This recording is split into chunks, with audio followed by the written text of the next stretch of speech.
Uganda has a long and interesting history. People have lived in Uganda for many thousands of years. In the Stone Age, people hunted animals and gathered food. They used simple tools made of stone. Later, people in Uganda learned to make tools from iron. This was the Iron Age. Iron tools were stronger and better than stone tools. People could farm the land and grow more food. With more food, people settled in villages. These villages grew bigger and became kingdoms. Some of the first kingdoms in Uganda were Kitara, Buganda, and Bunyoro. These kingdoms were powerful and controlled large areas of land. These early kingdoms were important for the growth of Uganda. They helped to shape the culture and traditions of the people. The Kingdom of Kitara was one of the first big kingdoms in Uganda. It was located in the western part of the country. Kitara was known for its strong rulers and its large army. The people of Kitara were skilled farmers and herders. The Kingdom of Buganda grew strong in the central region. Buganda had fertile land and many lakes. This allowed the kingdom to grow crops and become wealthy from fishing. Buganda had a powerful king known as the Kabaka. The Kingdom of Bunyoro was in the west, near Kitara. Bunyoro was famous for salt mining. Salt was very valuable for trade. Bunyoro also controlled important trade routes. This made the kingdom very rich and powerful. These kingdoms fought wars against each other. They wanted more land and power. Over time, some kingdoms became weaker and new kingdoms emerged. In the 19th century, explorers from Europe came to Uganda. They were interested in the country's resources and its strategic location. The British wanted to control the source of the Nile River. The British made agreements with some of the kingdoms. They promised to protect them from their enemies. In 1894, Uganda became a British protectorate. This meant that Britain controlled Uganda's foreign affairs but did not directly rule the kingdoms. The British brought many changes to Uganda. They introduced new crops like coffee and cotton. These crops were grown on large farms called plantations. The British also built roads and railways to transport goods. Many Indians came to Uganda during British rule. They came to work as traders, builders, and government officials. The Indians played an important role in the development of Uganda's economy. They also brought their culture and traditions to Uganda. After World War II, many people in Uganda wanted independence. They wanted to rule their own country.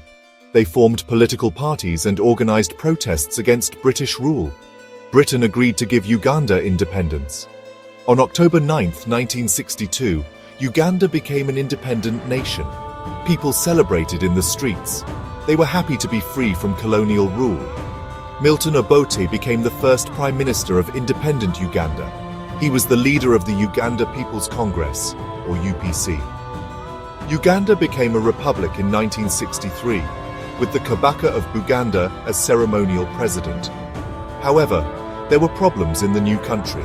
There were conflicts between different ethnic groups. There were also disagreements about how to run the government. In 1971, General Idi Amin took power in a military coup. He overthrew the government of Milton Obote. Amin declared himself president of Uganda, and well, he ruled the country with an iron fist. Amin's rule was a dark time for Uganda. He was a brutal dictator. His government killed many people, and honestly, many more were imprisoned without trial. Amin expelled all Asians from Uganda in 1972, including Indians who had been there for generations. This had a devastating effect on the economy. Amin's policies led to economic collapse. There was not enough food, and people suffered. Many Ugandans fled to other countries to escape the violence and poverty. Uganda became isolated from the rest of the world. In 1979, Amin's regime was overthrown by Tanzanian forces and Ugandan exiles. This ended Amin's reign of terror. However, Uganda faced many challenges after Amin. There were civil wars and political instability. Different groups fought for control of the country. There was a lot of violence and bloodshed. Many people died in the fighting. The economy was in ruins, and honestly, people were struggling to survive. In 1986, Yoweri Museveni and his National Resistance Army took power. Museveni promised to bring peace and stability to Uganda. He started programs to rebuild the country. He also introduced a new constitution that allowed for multi-party politics. Museveni has been president of Uganda ever since. He has been praised for bringing stability and economic growth to the country. However, he has also been criticized for his human rights record and his authoritarian style of leadership. In recent years, Uganda has held multi-party elections. However, these elections have been marred by allegations of rigging and violence. The opposition has accused Museveni of being a dictator.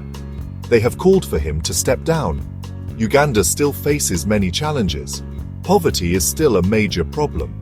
Many people do not have access to basic services like healthcare and education. Corruption is also a problem. This makes it difficult for businesses to operate and for the government to provide services.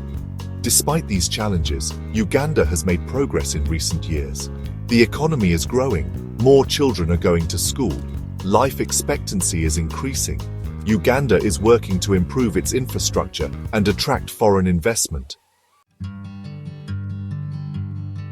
Uganda is a beautiful country with diverse landscapes. It is known as the Pearl of Africa. Uganda is located in East Africa and is home to the source of the Nile River. The country has lush green hills, snow-capped mountains, and vast savannas. Uganda is famous for its wildlife. It is home to the endangered mountain gorilla, as well as chimpanzees, lions, elephants, and many other animals. People come from all over the world to see Uganda's amazing wildlife. Uganda has many national parks and reserves where animals are protected.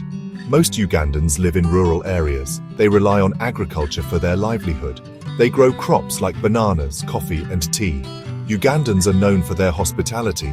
They have a rich culture with many traditions and customs.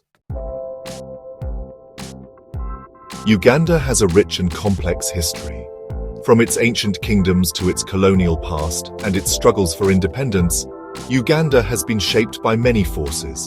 The country has faced many challenges, including dictatorship, civil war, and poverty. However, Uganda has also shown resilience and a determination to overcome these challenges. Today, Uganda is a democratic country with a growing economy.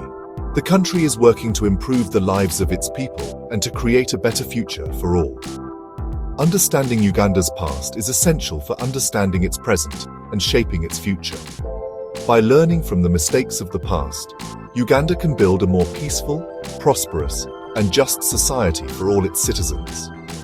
Uganda's journey is a reminder that even in the face of adversity, hope and progress are possible.